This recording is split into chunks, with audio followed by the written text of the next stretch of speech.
You're listening to the Jay Bird Watching Podcast, the official podcast of jaysjournal.com and fansided.com, where we discuss all things Toronto Blue Jays baseball.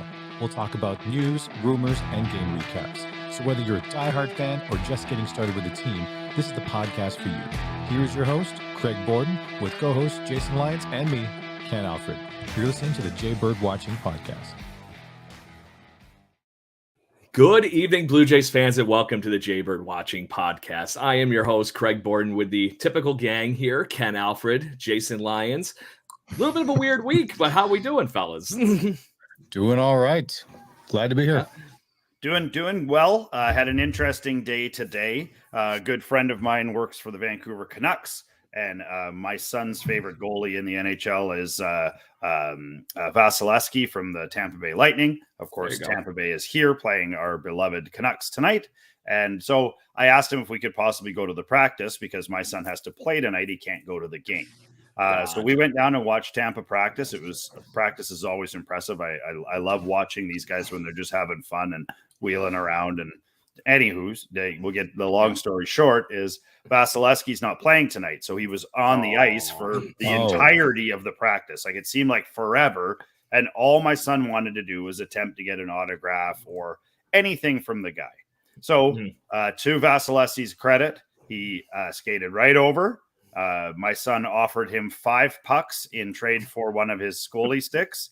He told him to keep the pucks and gave him the stick. So there you go. Nice. Big day. Nice. I'm surprised that hasn't translated into baseball fandom or anything yet, because football players do the jersey trades and stuff like that. Yeah.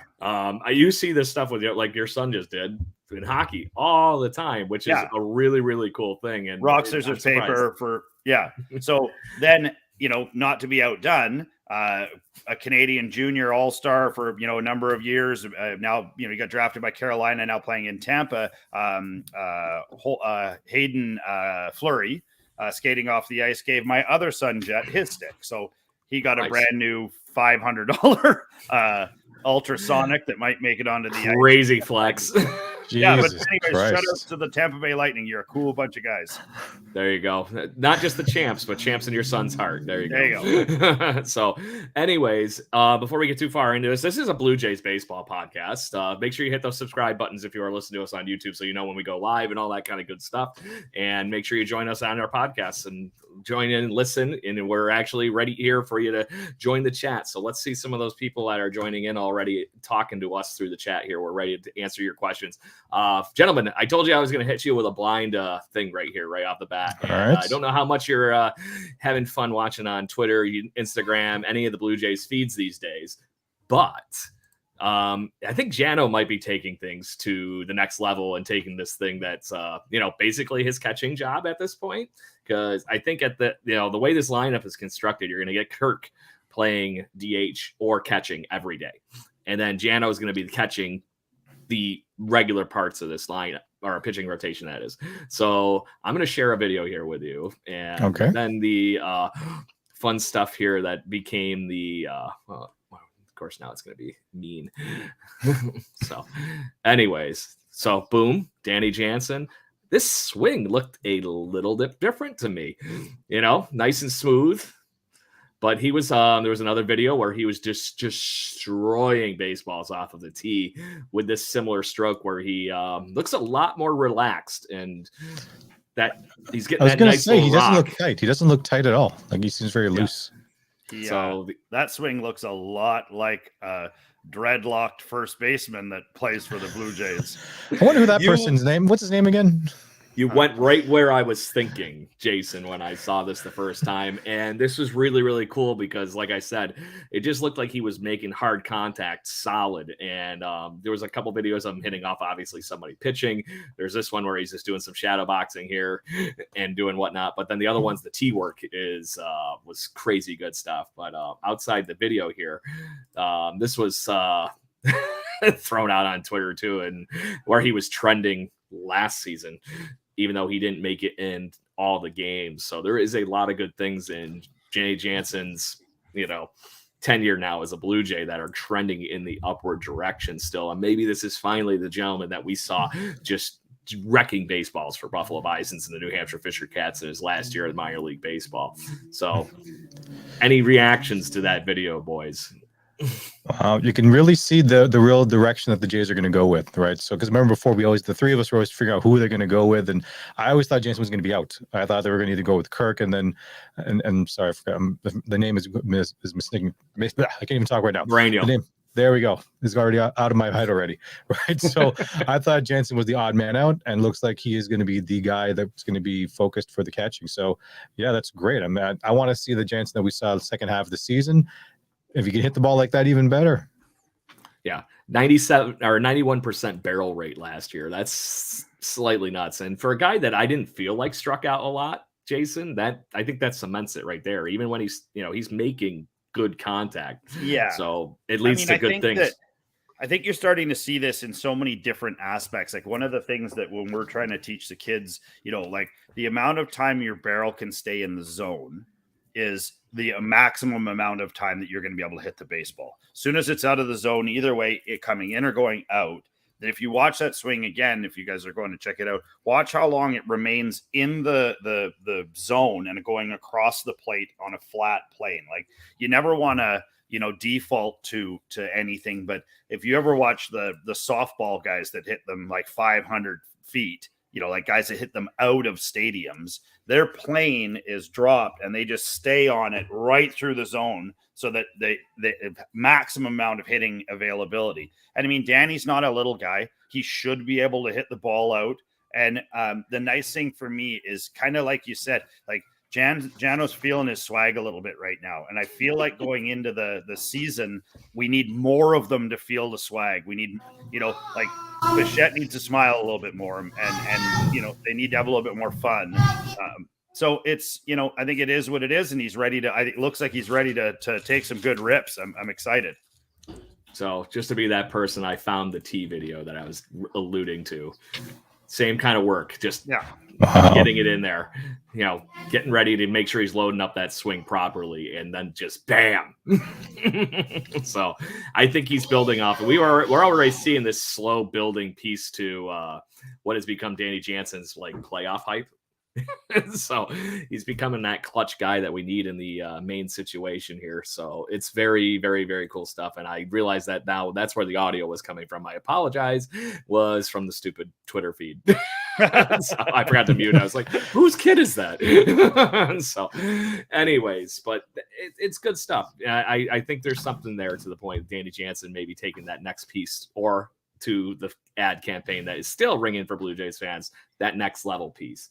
Yeah. So one other thing that is news that broke right before we went on the air this evening is unfortunately David Phelps is currently a free agent. And not only is he a free agent, he decided to hang it up and retire this evening. I have had the pleasure of watching David Phelps for a long time. And honestly, I thought he was like the only guy I could like in a Yankee uniform for a long time. So watching him being a Toronto Blue Jay for the last few years has been very exciting. And honestly, guys, I think that's a ding. That was the veteran anchor in the bullpen that we had that, at least kept a lot of these kids, especially somebody like Jordan Romano on the level and when things got rough, right? Yeah, like he has a lot of experience with the Jays. Wow. Yeah, it's very veteran presence. It's too bad. I mean, it comes to happen with every player. I mean, baseball is interesting in the fact that you sort of see some of the catchers drift off into the sunset, but then you'll go watch a game and you'll be like, wait a second, who's the bullpen catcher? Oh, like there he is. Yeah, and I don't think it would be out of the realm of possibility to see Phelps around. He's been around the game a long time. He really knows what he's doing. He like you said, he's a good mentor. He's a good guy to keep out in the pen, to keep the kids talking positively, working on their craft. I would be surprised if he's not somewhere around spring training again, helping those kids out. But it's so crucial for those guys.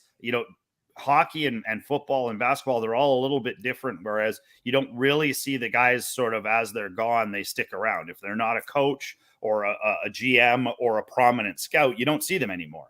Whereas in baseball, you kind of see these guys rotating doors, and you go and you look at a roster, and you'll see like the batting coach, and you're like, oh, I remember him, and you'll see like the second pitching you coach, and you're like, oh, I remember him, and it's a game that I feel like gives back for a long time afterwards, and hopefully Phelps can land himself a spot in a bullpen somewhere, or if he wants to put his feet up in Boca Raton or whatever he wants to do, good career to him.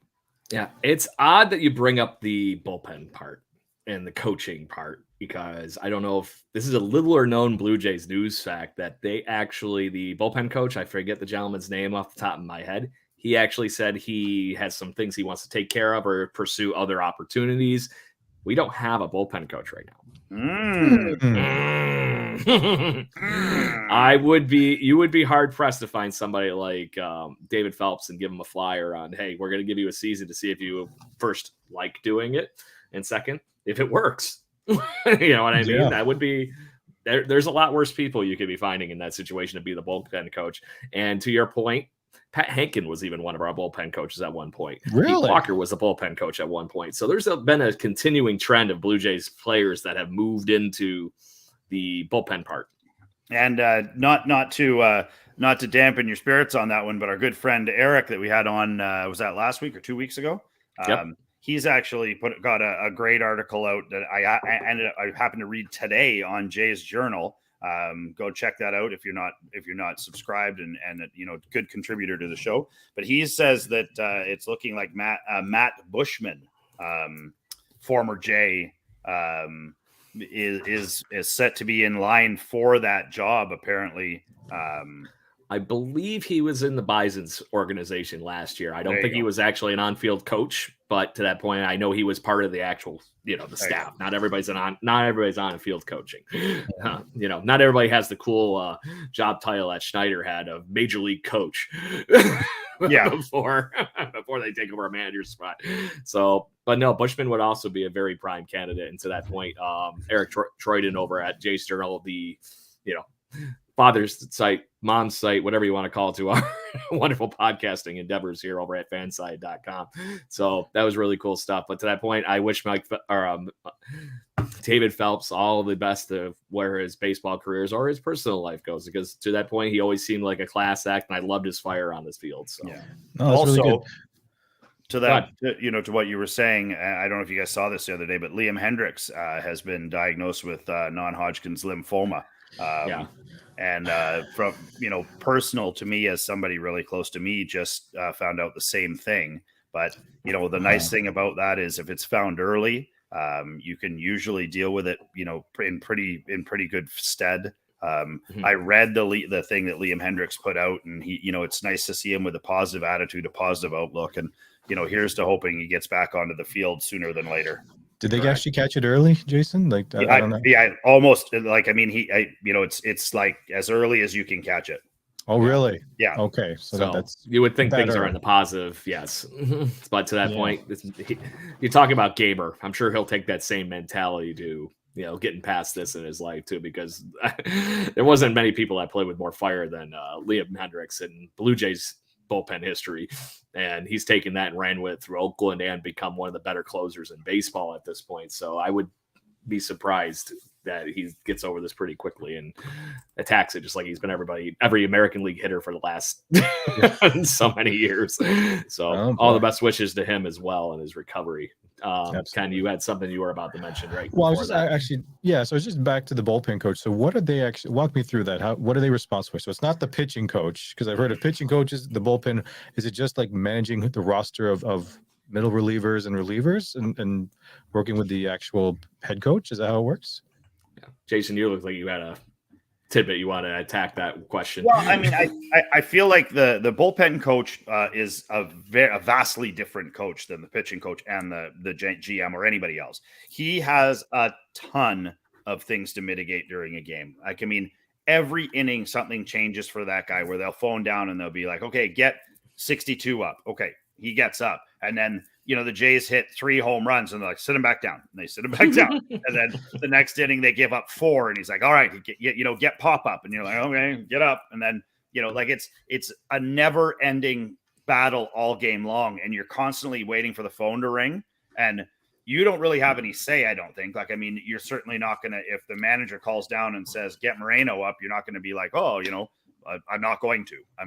I think that Simmer's the better choice right now. Like it's you take an order. I'm sure there's some of those tidbits though too, because you might see a guy that starts getting up and it's like, dude, Kikuchi don't have it today. Maybe you shouldn't be doing this. Sure. Yeah.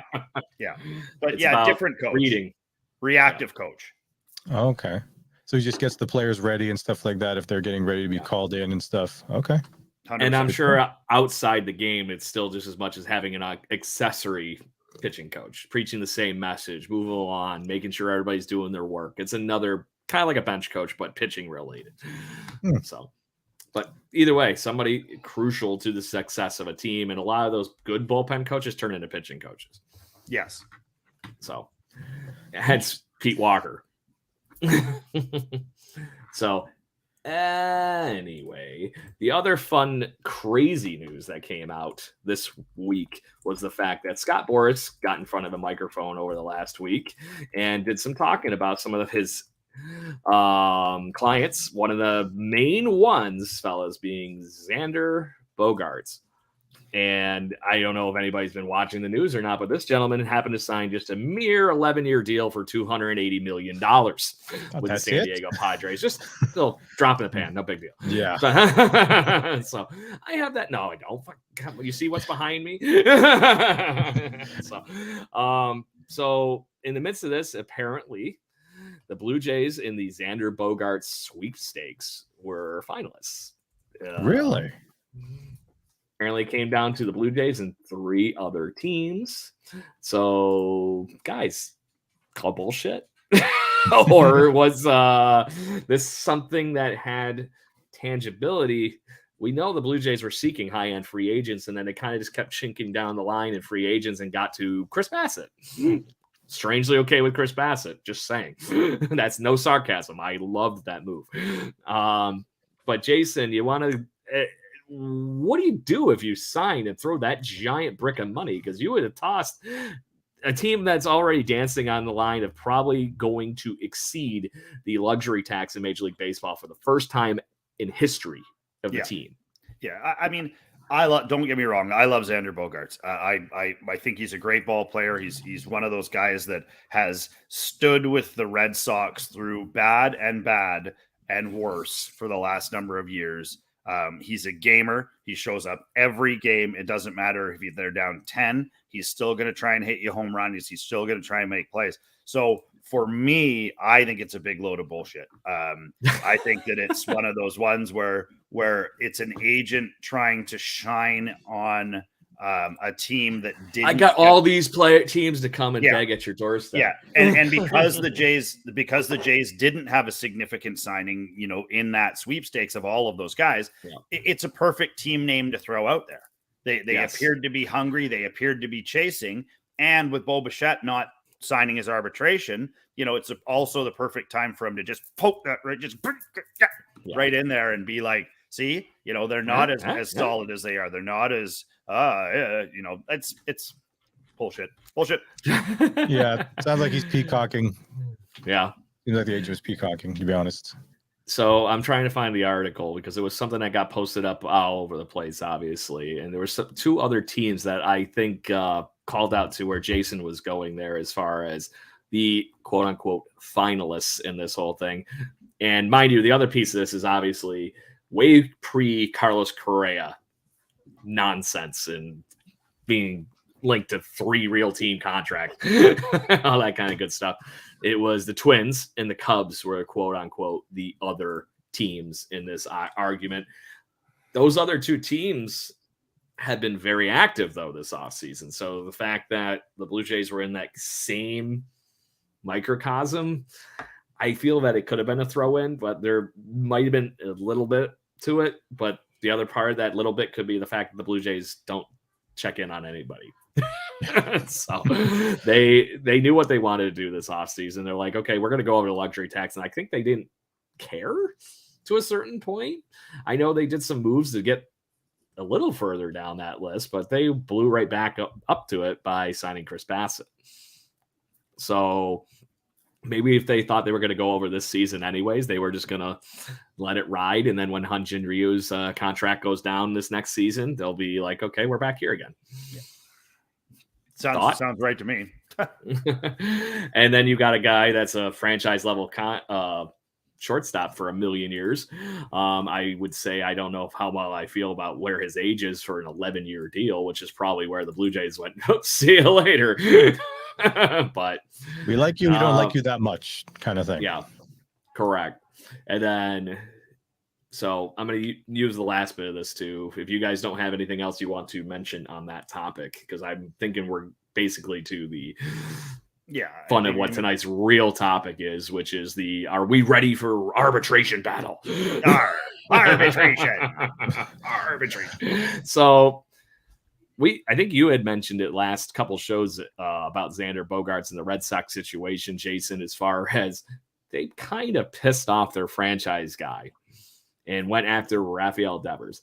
I wonder how much we're in that same situation with the Toronto Blue Jays and what they have now done for the second year in a row with Bo Bichette. And just to lay the whole story out here for everybody and all the fans that are listening, last year the arbitration stuff didn't happen because of the lockout. So the Major League Baseball owners were kind of given a little bit of an out. Bo Bichette said he wanted this much money, and the Blue Jays organization just said, nope, this is what you're getting.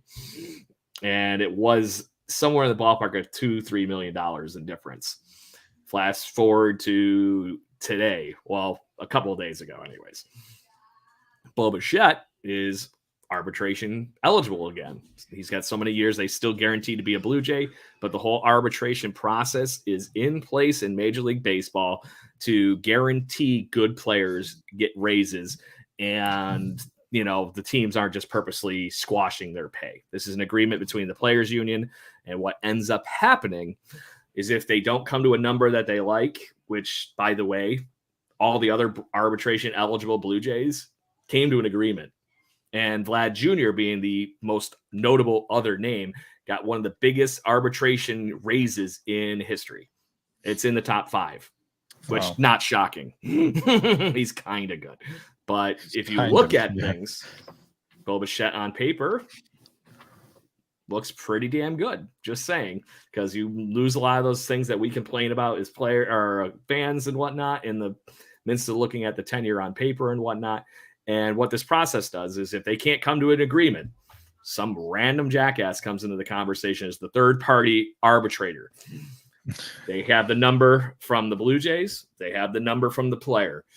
They look at all the collective homework that they humanly possibly can, and then they have to pick one of those two numbers. It's a 50-50 argument at that point. And right now, the sticking point with me, apparently the dollar amount hasn't changed. Still around the $2-3 million somewhere miss that they're possibly pissing off one of the faces of this franchise. Because as soon as things go opening day wise and the media storm kicks up here, what it is, whose face is going to be right there with Vlad on all those posters, all those programs, on all the fun, wonderful Sportsnet, all the jersey stuff, and he's going to be there. Does Bo Bichette? First question. So with that all laid out, Ken, I'll let you take a peek at that. If you were the Blue Jays and you're offering him this and you're offering him that, pick one of the sides and just say, does he have a case to win that, or the Blue Jays are all on the right? No, or is it just nonsense because it's only $2 million or something? I was going to say it is just a couple million, and it's not too far off of it, right? And the fact that they're going to be going to this, I don't think Bo's really – he's not going to dig his flag on the pole and stuff and say, I will not bend to this amount kind of thing. So the thing is, with arbitration, you never know, right? So how is that going to sour if it goes in Bo's direction or in the Blue Jays direction, right? So, is he going to be a little bitter if it goes against him? I'm not to say he's not going to play harder or anything like that, but I'm just kind of curious. It's like, you got to try to get what you're going to get, because obviously, careers are short in the MLB, right? Yeah. It just takes one freak injury, and maybe that, in his view, that $2.5 million would make a big difference in his life right now in his career. So, correct. I don't fault him for doing that. Yeah, Jason. Yeah, I think that. Now, I have a slightly different take on this, and I've watched a couple of guys use arbitration to their advantage, and I've seen other guys lose in arbitration. Now, just bear with me for a minute here. Yep. Bring it on. So Come on. We're waiting. If Bo has now, turned down his arbitrations 2 years in a row, or well, technically he didn't have one last year. So he turns this one down. Is there a possibility that the Jays are savvy enough to say, hey, Bo, we're going to need you to turn this offer down. We're going to leave it where it is. We're going to crush it next season. We're hoping you're going to have a really good season. We need to keep the space where it is. We need to keep paying you what it is for right now. And we're really going to make sure you get the grease on the other side. Now, whether it's a shorter deal or a longer deal, do you think there could be any kind of validity to the fact that the Jays were savvy enough to say, Bo, we're in this situation. We got to sign some guys. You're our long-term shortstop. We're not looking to go anywhere else. Will you play ball with us here? No pun intended. And turn this offer down and leave it where it is so we don't have to push up and over the line. Yeah. So there could be something to that, but I will say the previous news that we were literally just talking about, if that is any level of real at all, when they were thinking about spending a fortune on Xander Bogaerts, I call even more bullshit than what we were talking about with Scott Morris. Right. And that's what I'm saying. Like Bo may already have seen what the offer is going to look like. And he's like, you know what? I'm good for another year. We'll leave it down. And I mean, who knows? We don't know what kind of incentives are in his deal. It could be that's what I was going to say too. Like, this is Blue Jay fandom talking in Twitter. Well, the reason we're talking about this is because the Twitterverse won't shut up about it in Jays Nation. So, and to that point, and this is like, oh, this is why he's moving to second base. And no, he's not moving to second base. You got Whit Merrifield playing second base with freaking 2 other guys this summer. So you're not moving him to second base.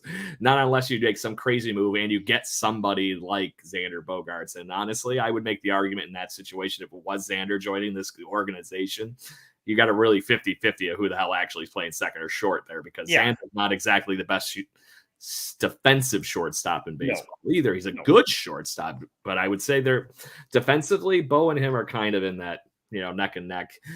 So to that point, I just think at this point, regardless of any level of validity, if it's in that range that we were talking about, like I said, this is all hearsay, rumors, chit chat, whatever. But the fact that he once again is the only Blue Jay to not sign an arbitration or a 1-year deal pre-arbitration process like Vlad and everybody else did, because I believe they had 14 players that were eligible for arbitration raises this year. Yeah, all those other players inked a 1-year deal that they're like, oh, that's a great raise. Thank you. Sign on the dotted line for this year.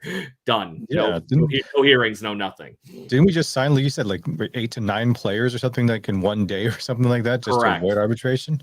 Yep. And that was, like I said, Vladdy getting like a $14 million raise.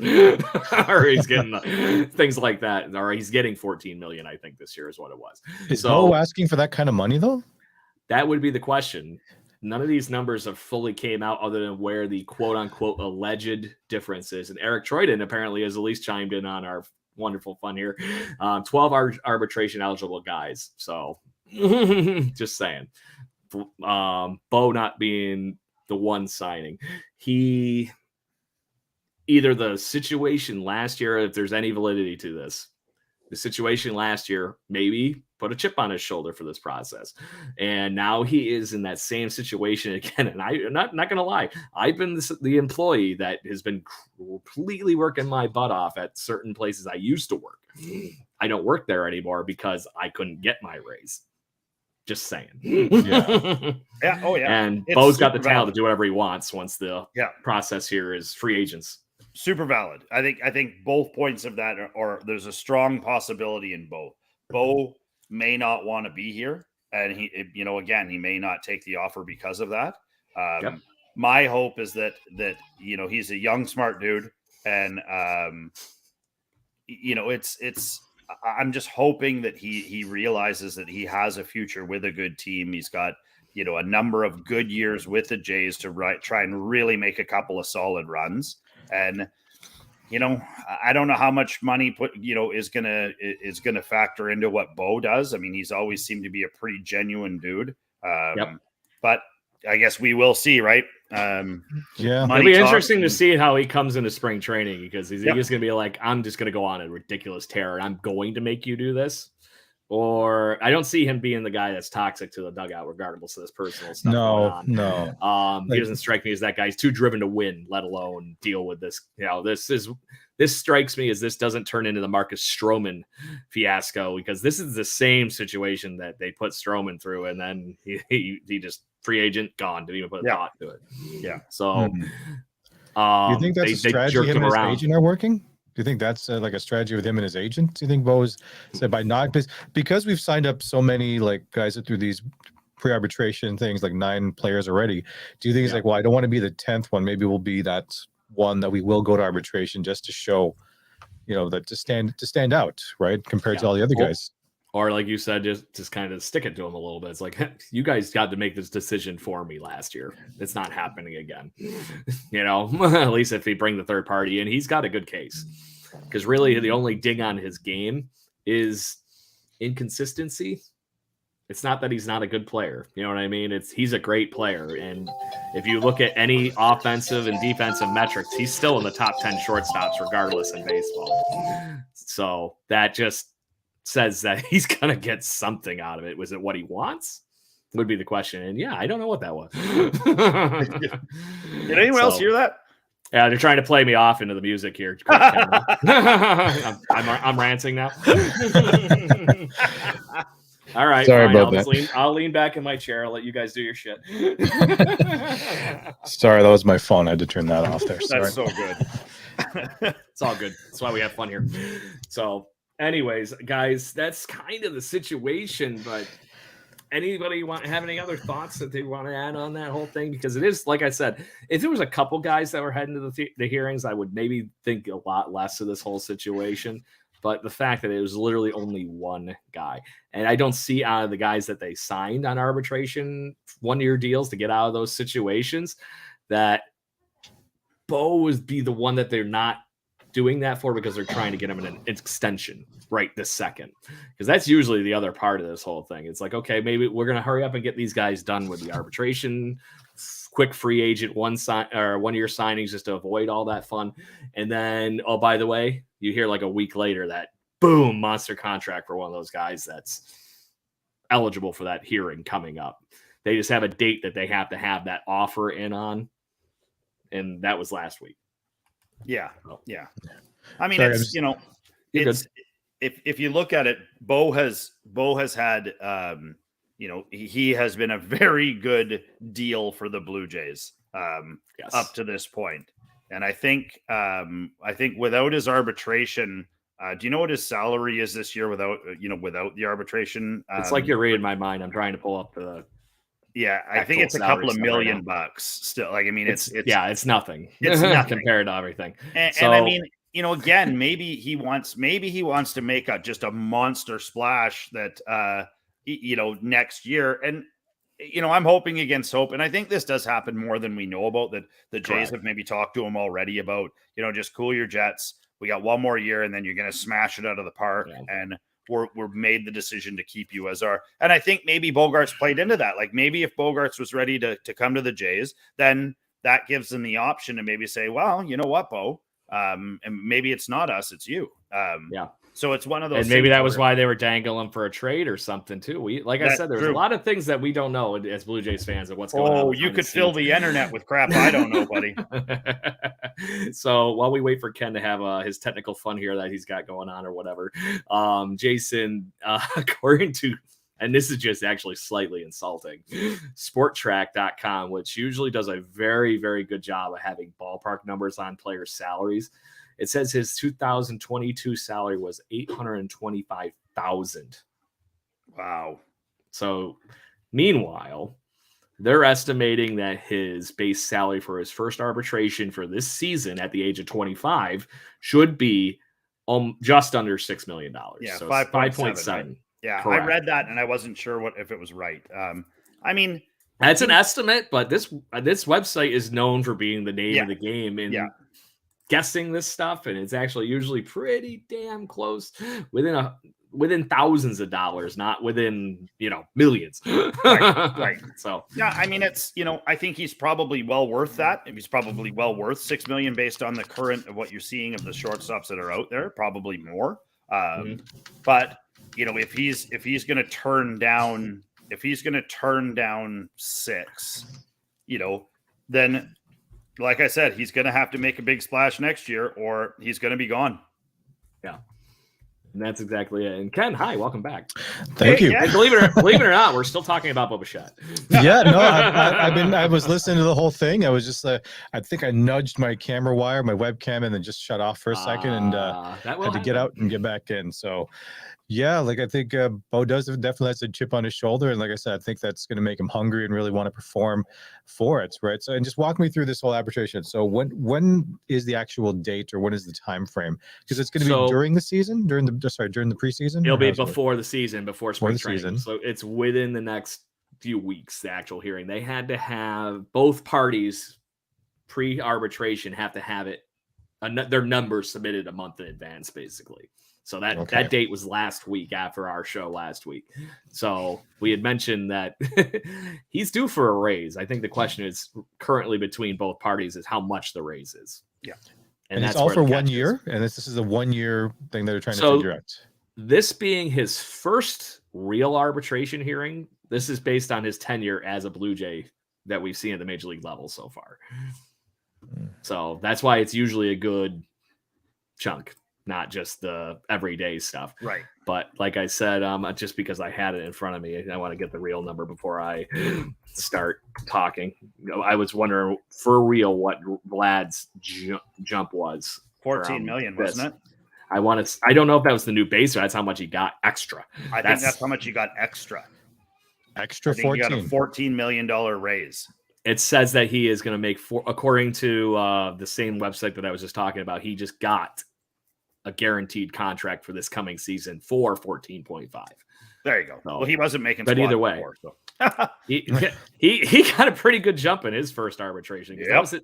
This would have been his second one. His first one was officially last year, and he went from 605,000 to $7.9 million last season. Yeah, would love a raise like that. He's went from 7.9 million to 14. Yeah. So he's doubled it again. No. So and meanwhile, he only needed a Gold Glove and some crazy offense like he's been doing to do that. Yeah. I'm happy he got the raise. I'm just hoping that his performance starts to match his salary, right? Like he had a great couple of years, and then I think last year was a decent season, a really good season, obviously enough to warrant a $14 million raise. But with that paycheck and that brick is going to be that expectation. So I wonder if the fans are going to be probably expecting a lot more out of him this year compared to the last couple of years, because like you said, Gold Glove, MVP kind of level player. So yeah, I'm trying to, because we've talked about sabermetrics and stuff on this show a long time. So I'm just going to ballpark something here. I just got to find the damn number. I mean, I think, to what you're saying, Ken, I feel like Jays fans are going to expect a lot of guys on this team this year. Like, I think the sort of sophomore slump and the we like you free pass are now gone with some of these guys. Like, I mean, unfortunately for Biggio, I think he's number one. So Biggio now has the shortest rope, and then it starts to go down the list. I think Springer's probably your next shortest rope, of sort of those guys, and then it'd be Bo, and then it'd be Vladdy. Like, I mean, it's just sort of where I think it is. And the fan is getting more fickle every single day. The Jays have had a lot of fun in the last couple of years. They can home run their way out of games and they can do a lot of stuff, but this is where the rubber meets the road. I think expectations were high last year. And I feel like a lot of people were disappointed with the way that the Jays season ended. And I feel like going into this season, the expectation is going to be extraordinarily high for these guys to perform. And if they don't, we've seen it. The Jays are not afraid to move a guy, move a guy around, get a good trade in, or move players up from the minors to try and spark the team. So it's not going to be a dull season. Definitely not. So according to, the wonderful fun that I said is sabermetrics, if you can equate, we've talked about wins above replacement, which is that you're trying to boil a baseball player's collective season down to one number. They equate 1 point 1 point above positive is equal to $8 million. So meanwhile, if you look at this, so let's just say that's legit. Vlad did a 3.9 wins above replacement level last year. 24 million. That's $31.2 million. 31? Oh my God. So meanwhile, Bo Bichette was just right behind him in that with 3.6. So, and even if, like I said, that was the high end of the range, they say the other part is 6 million, which is not a short. You're still 20 million something dollars, and you're paying Vlad 14 something right now. So this is why the players union is frustrated about trying to get good players, the Vlads, in this same equation that we're talking about here, the Bo Bichettes, the Ronald Acuñas, Julio Rodriguez's that we keep reading and hearing about and getting the benefit of seeing. They're trying to get them paid earlier in their careers rather than where you get the flip of that and you get somebody like Josh Donaldson was a 2015 MVP, and I'm sorry to say he's definitely not 2015 Josh Donaldson anymore. He's the one making $30 million. And so that's the fun-loving split of the whole thing. So, and that's what they're trying to pay him how they're playing now, as far as how the players' union is concerned, rather than. But they're always going to do that. Resume. Correct. Yeah, they're always going to do that. Every sport has a constant battle, GM versus player. And the players union, are always very sympathetic. And I mean, we've seen it in every sport where a guy has a career year and then absolutely lays an onion the next year or for multiple years after that. And I mean, I feel like there has been so much money wasted on guys who blow up for one season and then, and they're not going to continue it. You know, it's not going to happen. And, to a guy like Matty Chapman, who's going to be around forever. He's going to play 100 years in the majors as long as he stays healthy, and he will perform at 240, 20 home runs, lock him up, and solid defense. Where you've got, Cody Bellinger, who explodes and then can't play baseball anymore. Or to that point, his MVP buddy, Christian Yelich. Right, Yelich, same thing. I find it so interesting to watch some of these insane numbers get thrown out. Like Trout is fine. Mike Trout is fine. He's one of the best baseball players to ever play. Good. Correct. Give him the money.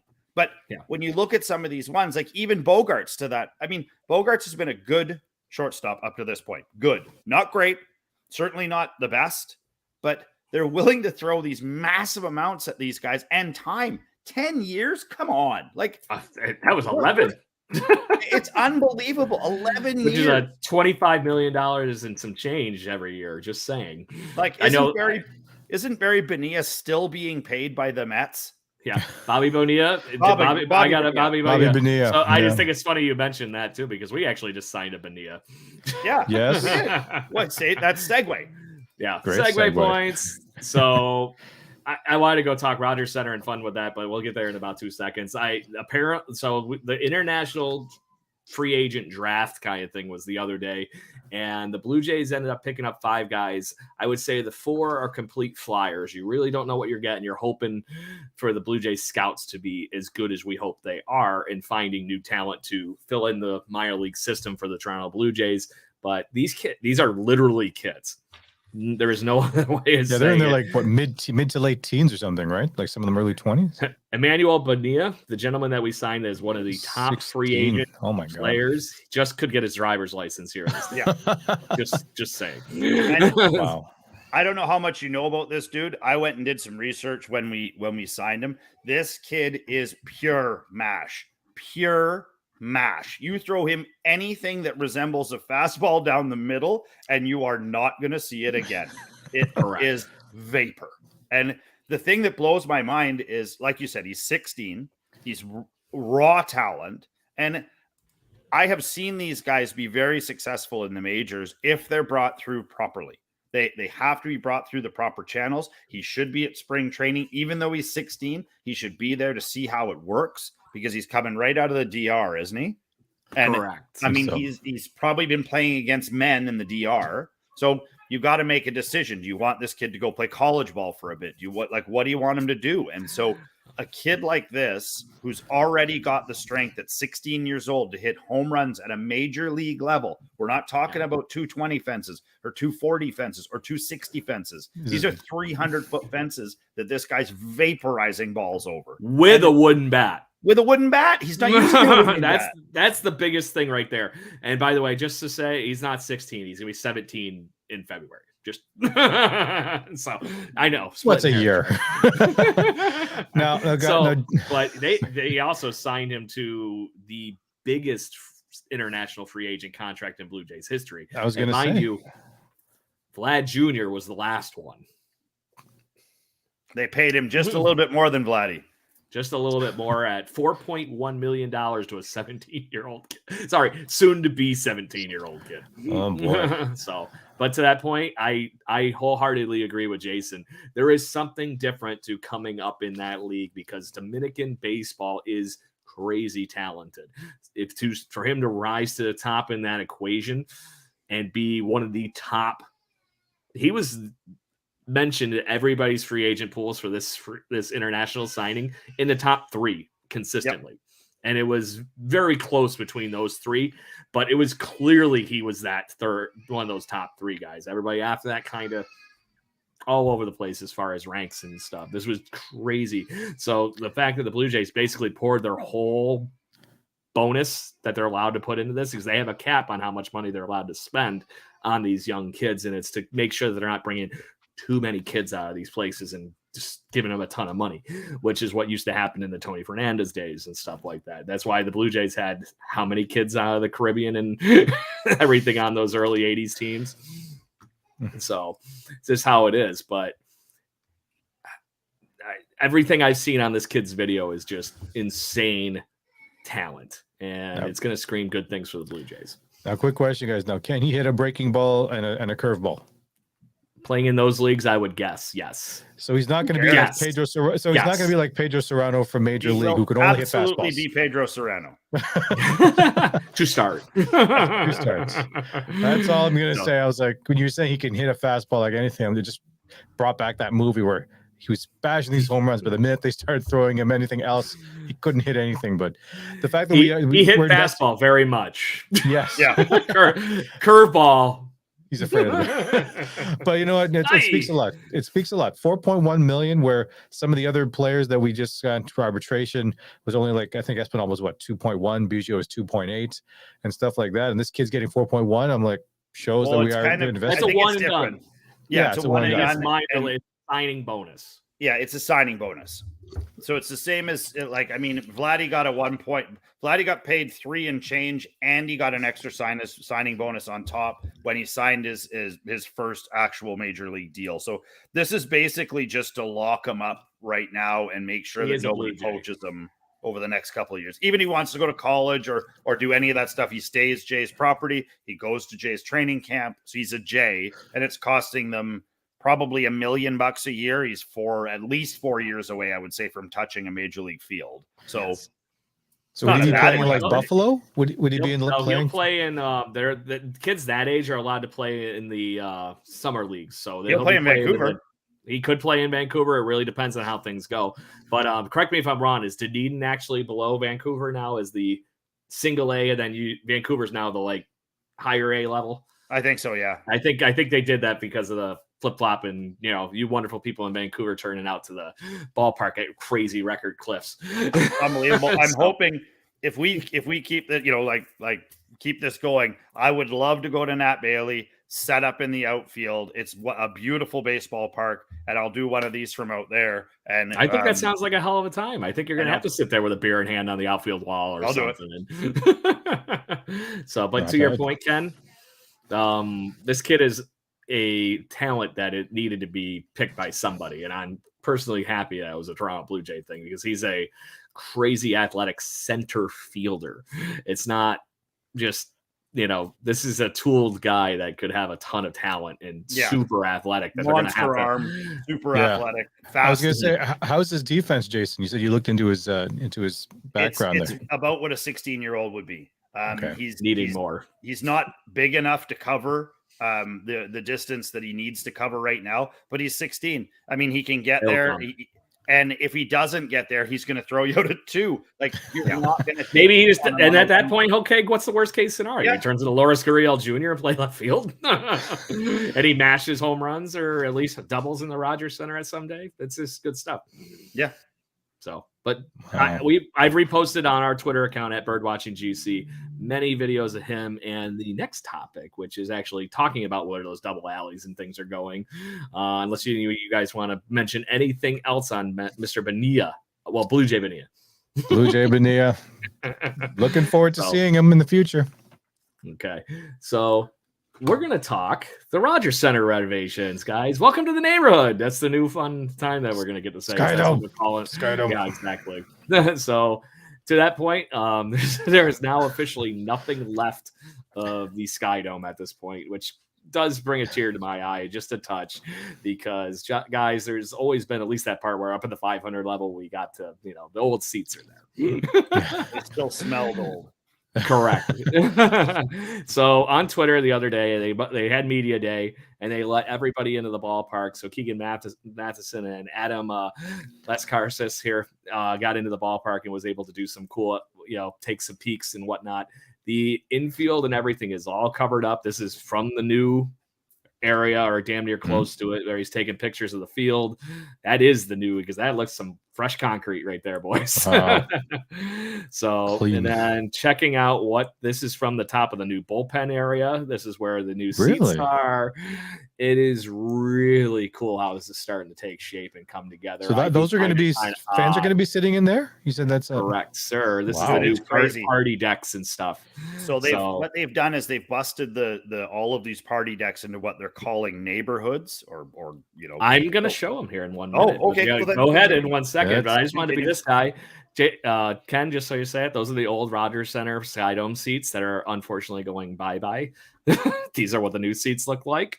They're behind it and already bolted in. So this is the kind of stuff we're getting in these upgrades. And there's not going to be, they've relayed out the seating for the whole ballpark. It's not just these new areas they're working on. They're trying to give you that better fan experience instead of the multi-conversion stadium that we've been having the benefit of living in.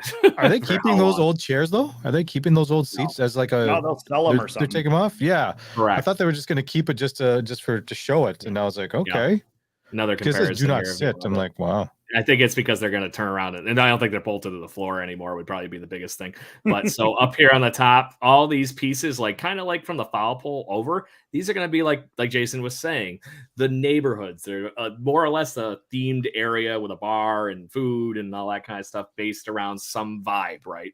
One of them was kind of like more park and ballpark themed, and the other one was literally kind of like nightclubby kind of looking a little bit. It was kind of, so this is the one from the renderings. The Corona rooftops. Wow.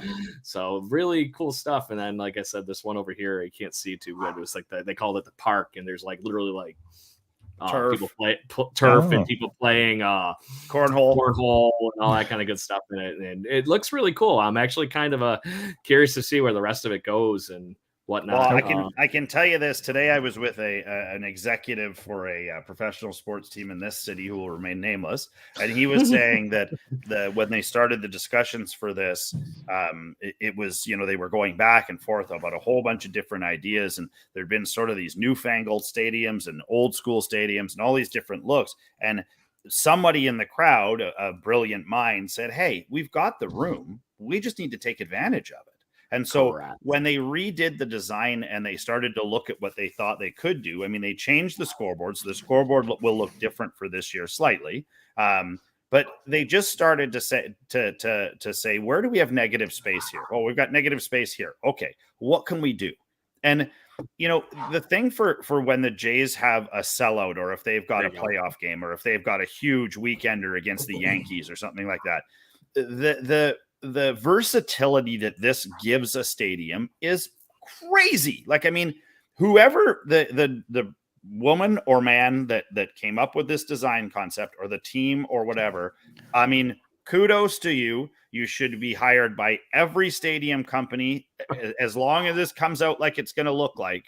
It's something that like Cincinnati, I don't know if you've ever been to the baseball park in Cincinnati, but Cincinnati's baseball park is newer, but it also has all these little super cool areas, and it really draws people in. The fans have a great time. If you're not so much interested in the actual game, you've got 100 options to go do other things while it's going on.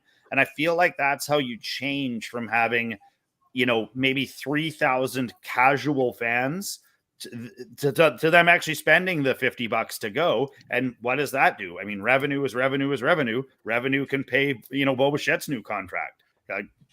Maybe he'll be sponsored by Corona.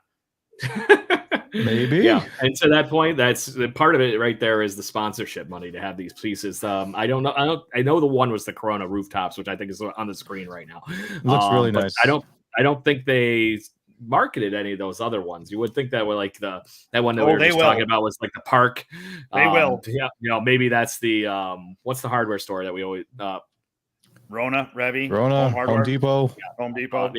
Yeah, any of those stuff. So the home hardware. They were the fastest ground screw on the planet. There you go. Yeah, they were. I remember that. I remember all that good stuff too. And we don't need to see Mr. Green dip here. But it looks like a very pretty stadium. And that's gonna be ready by opening day. Was it 84 days left before opening day starts? 83? Yeah. So 30 some odd days to spring training pitchers and catchers. So yes, you're in that ballpark of 60 to 80 right now for opening day. So they got some hurry up interior decorating level of fun going on here. But to that point, all those videos were obviously taken a long time ago. They actually had the concrete and whatnot poured and probably waiting to cure in those pictures that were shown on the Twitter, stuff. And correct me if I'm wrong, Jason, aren't you our construction guy resident? Yeah. Alaire Homes. There it is. From what I've seen, it looks like a lot of it is ready to go. They have seats anchored. They had some of the bulkheads put in. They had some of the smaller areas that are going to be contained seating. And from what I read, it looks like some of that stuff, like within the Corona Lounge, will actually be private, and you can book it. Like you can book your own sort of 6-seater for people to sit around a table. You'd still be face out to the game for everybody, but you'd have your own little cabana. And it'd be sweet. Actually, it'd be pretty sweet. And to that point, that's in addition to they renovated all the suites in the ballpark before last season, and we got to see the pleasure of them advertising the living crap out of it this last season. That it's gotten to the point where they even made them so they're cheap enough where like if we all wanted to meet up in Toronto here as a Jaybird watching event, we could actually maybe afford it. And now being outrageous, and they're all different. There's an airline that will remain nameless unless they pay for a sponsor. They're offering 1 penny airfares across Canada, like a one-time shot. So I was actually considering bringing the whole family out. I'd like to do a Jays game, go down, do a Yankees game, go down, do a Mets game. I've promised my boys before they hit 18, we're going to hit every stadium in the majors, and we have not hit any of the East Coast ones. So, and to be that person then, and this is not just to you, Jason, this is you, Ken. If for some reason anybody is down in New York, especially like you said, you probably fly into Toronto and then kind of go down to New York and stuff. You would literally have to drive right by my damn house. So you would have a place to stay here for a week or for a night or whatnot, and it's not to pay for hotel fees, and we'll have some beers and drink and goof around and maybe do a flyer. There you go. There we go. But to that point, that would be really fun to get together and have a flight on the WestJet flight decker in any of the new neighborhoods here with the gang here. We did that actually with the old gang here. My buddy Brendan Panicar and myself did not a live show because we couldn't do it with the technology, but the last home game pre-pandemic against the Rays, him and I were at the Rogers Center just hanging out and recording people and talking and goofing around. It was a really good time with about 20 Blue Jays fans that got to have their voices actually heard on the show to end the 2018 season. So 2019 season, sorry. Before we were, the homeless Jays, and I got to watch them here in Buffalo and stuff like that. So, but I will be going up to ball games. So if that's something that you end up doing, Jason, you damn well better tell the two of us here. We'll find ways to get it. You know it, baby. Game on. So anything you guys want to enter here before on any of the topics we talk about this evening, or anything in general you would like to discuss before we do the 2 claps of the Ric Flair? No, I'm really happy we're getting a lot more questions on the show, which is great. So listeners, viewers, keep those questions coming. Yeah, Troyden's got maybe we'll throw that one out next week. I don't know if we want to dabble into the beauty contest part of the show, but maybe we'll have a swimsuit edition next week. I don't know, who knows. There it is. For me, I mean, I'm excited to see pitchers and catchers getting closer. It's going to go quiet in the world of baseball for a little bit. And so, I know that we're going to come up with some interesting topics. The listeners, if you guys have anything you want to talk about, by all means, fire us, on our socials, hit us with ideas, questions, anything that you've got. There are no bad ideas for this stuff because it's just three yahoos talking about it. So it's, I saw one today where they were talking about like the ultimate Jays dream team and why some of the guys have never made the Hall or never were an all-star, or there's lots of good topics to talk about. So don't be shy. Click the buttons, send us the messages, bring it on. We love that kind of stuff. Even, there's no bad questions, no bad answers, no bad topics. And to be that point, we are the barroom chat for Blue Jays fans. So if you strike up a conversation with us, there's nothing saying you can't come on the air and just, shoot the shit with us for a little bit, just saying. And to that point, next week, we're going to have a guest from Jays Journal that's been on the show too before, Evan Gygax. So he'll be back. He's going to join us from, like I said, the parent, cousin, whatever the hell cousin's former roommate level of association we have going on here with our friends over at jaysjournal.com, because we are the official podcast at jaysjournal.com, part of fanside.com. Make sure you guys hit those subscribe buttons on YouTube so that when we do go live, you get to join that conversation. You'll actually get alerted to that. So make sure you hit those buttons for that too. It also helps us get out to more and more Blue Jays fans, the more subscribers we have. So even if you just don't want the alerts, please just help us out and spread the word a little bit. When you don't listen to us live, get us wherever you can get your podcasting pleasures from, whether it's Spotify, Apple Podcasts, Google Podcasts, anything all over the internet. We're there. And also you're going to be able to listen to us right on jaysjournal.com now as well. So all good things. And we have a very good relationship with the Blue Jays friends over at jaysjournal.com. They're going to be around a lot more, just saying. All right. Excited for that. Anyways, Blue Jays fans, it's that time of the evening. 2 claps and a Ric Flair. 1, 2, 3. Woo! Woo! Let's go, Blue Jays. Go Jays, Is it summer yet? Thank you for listening to the Jay Bird Watching Podcast. Please follow us on Facebook, Instagram, Twitter, Twitch at BirdwatchingGC, and our YouTube channel. If you want to support the show and get extra content, please consider joining to our Patreon at patreon.com/birdwatchinggc. Go Jays, go. Woo!